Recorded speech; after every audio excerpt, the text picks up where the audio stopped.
What's going on, fish freaks? Welcome to Day to Day. Let's see how quick of an update I can give you.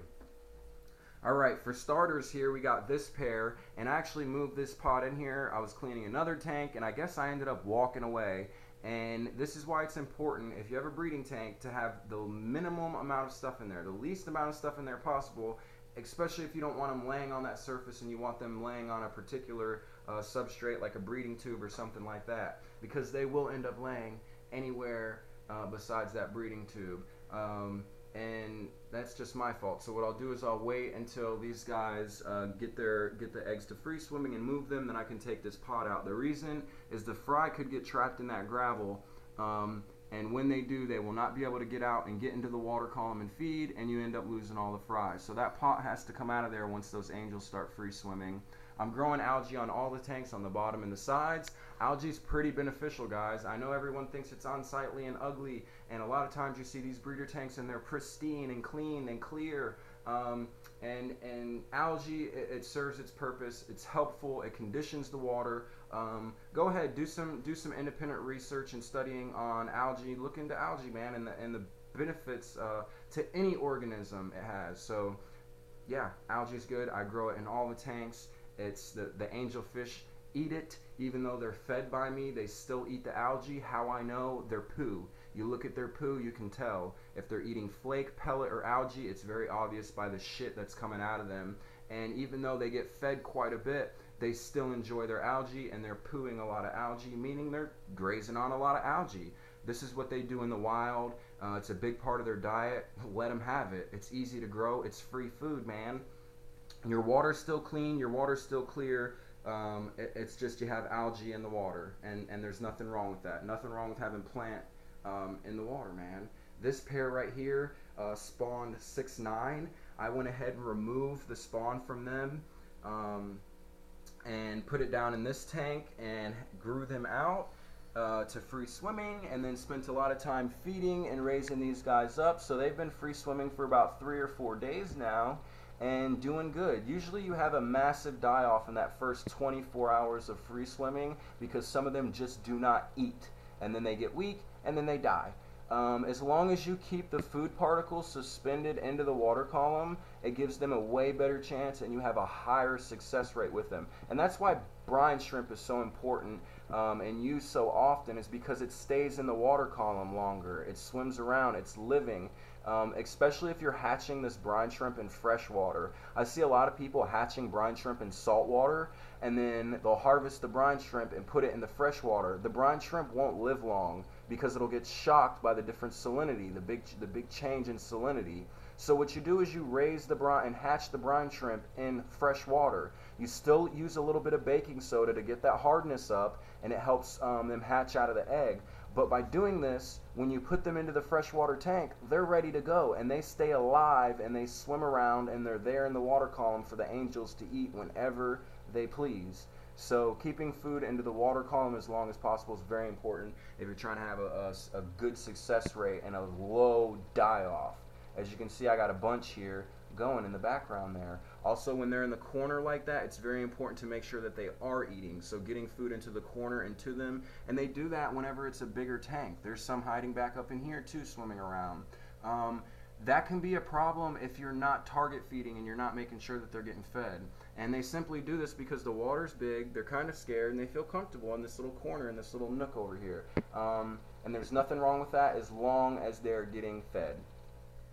The Discus are doing pretty good, man. They're eating on a sinking pellet right now, a shrimp pellet. It's not for shrimp, but it's for bottom dwelling fish, and Discus eat off the bottom. So you put that little, as you can see, they're kind of grazing on it right now. And then also what I do is, I was trying to do baby brine shrimp, but the baby brine shrimp just seem a bit too small for these Discus. So what I have been feeding is mosquito larvae, and I'll net out a bunch of mosquito larvae from buckets and bins I have going specifically to get mosquito larvae, and I'll put a bunch of mosquito larvae in here for about enough for 24 hours of feeding, and I'll come back in 24 hours and check, and most if not all the mosquito larvae are gone and ate up, and I can tell that they're eating it because their poo, once again, poo is a very good indicator to what has been ate.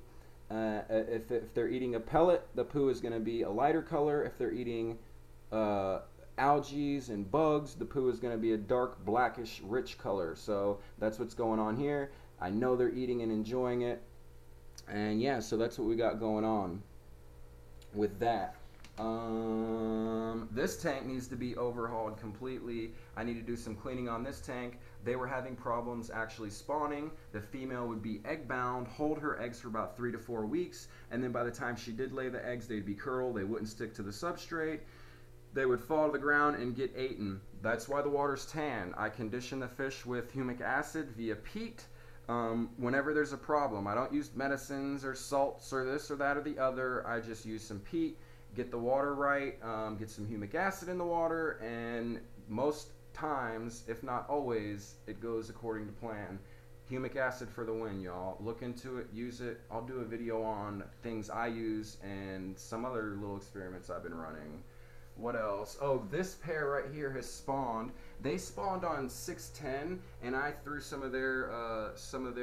I threw their spawn in here too with the other spawn, and they have already spawned again. So it's 5 days later, y'all. 5 days later.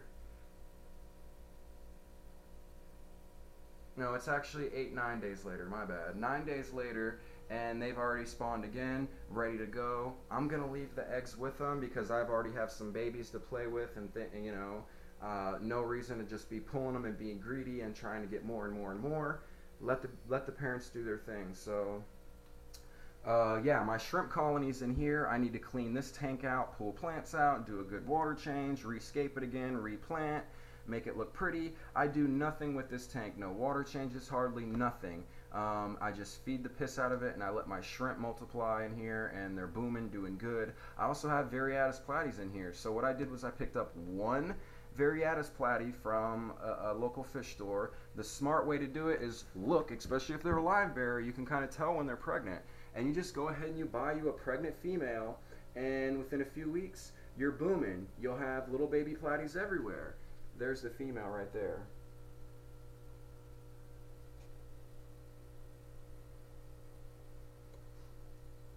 So yeah, you'll have platies everywhere. You just invested a very small amount of money to have a bunch of fish. And it takes patience and time. Of course, you're not just going to get the fish right away.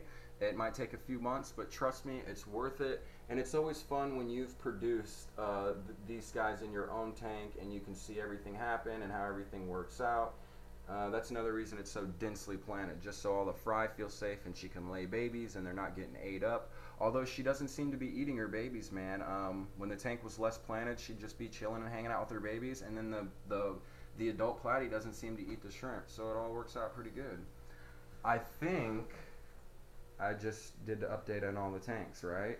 Except for this one. Nothing's going on in this one so far. These guys are just hanging out. They've spawned a few times. Haven't been able to raise their fry up yet. But yeah, man. I'm going to do a water change, and I'll holler at y'all tomorrow for another day-to-day, another update on what's going on.